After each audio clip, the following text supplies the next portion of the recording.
Good afternoon, welcome to Tom's Tips. In the previous sessions we talked about the grip, the ball position, and the stance. One of the really other critical components of pre-swing is your posture. It's essential that you have good posture when you're standing up to a golf ball. When you look on tour seeing the great players on the LPGA, the PGA, the web.com, the champions, tour champions, they all have good posture. What does essentially that mean? That means maintaining a relatively straight angle of your spine that you have when you stand in an erect position.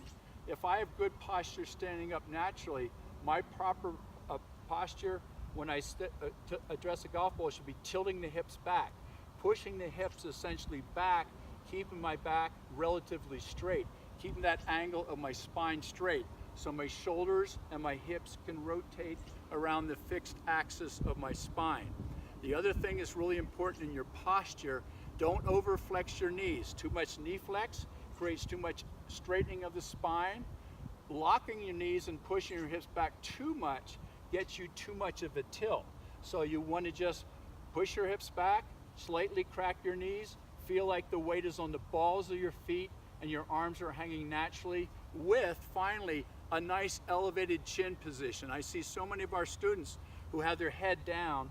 One of the worst pieces of advice in golf is put your head down. If it's literally down and you make a backswing, there's a collision of your shoulders with your chin. One of the three things is going to happen.